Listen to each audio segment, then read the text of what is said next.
नमस्कार विद्यार्थी मित्रों, हमने अगले लेक्चर के अंदर लास्ट लेक्चर के अंदर देखा था समाज के अंदर कि समाज के कितने प्रमुख भेद हैं, समाज किसे कहते हैं। तो एक बार फिर से रिपीट करेंगे कि समाज का शाब्दिक अर्थ क्या होता है। तो संक्षेप या संक्षिप्त करने की रचना विधि। समाज किसे कहते हैं संक्षेप या संक्षिप्त करने की रचना विधि। राजा का कुमार सख्त बीमार था और उसके बाद उसका संक्षिप्त रूप करेंगे कि राजकुमार सख्त बीमार था। तो इसे हम समाज का एक एग्जाम्पल देकर हमने समझा है। और उसके बाद समाज के प्रमुख 6 भेद माने गए हैं। अव्ययी भाव, इसके बारे में हमने डीप में चर्चा की। कर्मधारय के बारे में हमने चर्चा की। और उसके बाद हम देखेंगे द्विगु समास। क्या है ये द्विगु समास? तो द्विगु समास की क्या है व्याख्या? तो जहाँ समस्त पद का पहला शब्द संख्यावाचक अथवा परिमाणवाचक विशेषण होता है उसे हम द्विगु समास कहते हैं। क्या कहते हैं? द्विगु। तो कि द्विगु समास की व्याख्या क्या आएगी? तो कि जहाँ समस्त पद का पहला शब्द संख्यावाचक अथवा परिमाणवाचक विशेषण होता है उसे हम द्विगु समास कहते हैं। कैसे? तो कि नवरत्न, तो क्या आएगा? नवरत्नों, बराबर, नवरत्नों का समूह। पंचवटी, तो 5 वटों का समूह। दोपहर, अठवाड़ा, द्विगु, 2 गायों का समूह। पंचवदन, षड्रस, 6 रसों का समूह। त्रिभुवन, बराबर।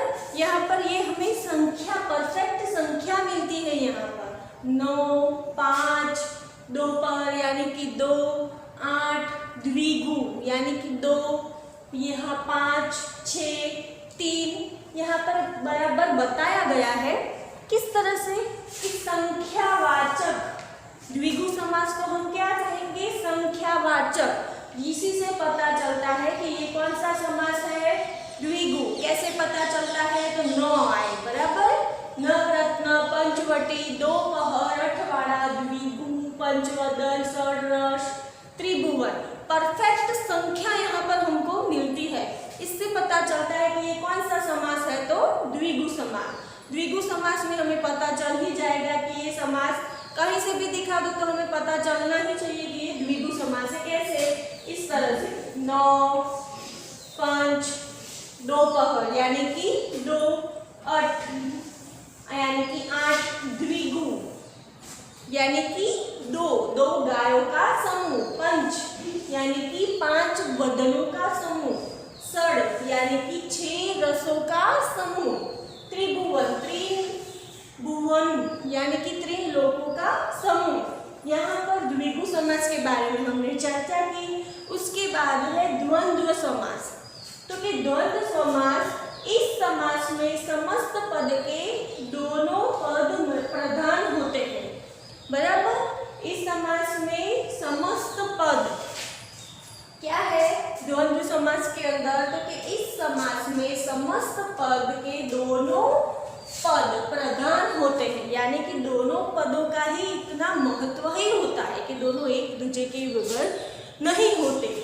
तो ऋषि, तो मुनि, माता पिता, सीता राम, राधा कृष्ण, भाई बहन, ठंडा गरम, ऐसे कई सारे एग्जाम्पल आए। तो यहाँ पर हमने इतने लिए हैं कि दोनों पद प्रधान होते हैं।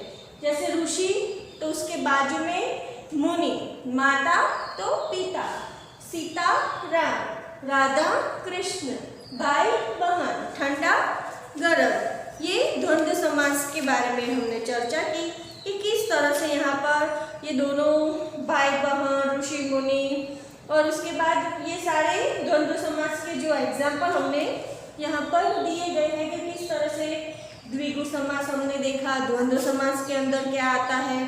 तो यहाँ पर समास के बारे में हमने चर्चा की है। पहला समास था अव्ययी भाव समास। दूसरा हमने देखा कर्मधारय समास। अव्ययी भाव समास के अंदर पहला पद प्रधान हो तथा वह शब्द अव्यय हो और सामसिक शब्द हो का क्रिया विशेषण के समान उपयोग हो उसे हम अव्ययी भाव, जैसे यथाशक्ति, प्रतिदिन, दिनों दिन, रातों रात, बेकाम, ये सारे एग्जाम्पल आएंगे तो ये कौन सा समास आएगा? अव्ययी भाव समास, सॉरी। उसके बाद है कर्मधारय समास। तो कर्मधारय समास के अंदर पूर्व पद विशेषण और उत्तर पद विशेष्य। ये ध्यान रखना, महापुरुष, महान पुरुष, सुहास, सुंदर हो जो, सुविचार, अच्छा है जो विचार, महात्मा, नीलगाय, ये सारे कर्मधारय समास के अंदर आएंगे। उसके बाद द्विगु समास के बारे में तो हमने चर्चा की। संख्यावाचक, जो संख्यावाचक या परिणामवाचक विशेषण होता है उसे हम द्विगु समास कहेंगे। द्वंद्व समास के अंदर समस्त पदों के अंदर दोनों पद प्रधान होते हैं, माता पिता, ऋषि मुनि। यह याद रखना, यहाँ पर ये समास पूरे होते हैं। उसकी PDF फाइल आपको भेजी जाएगी जो आपको कंप्लीट करनी है। Thank you.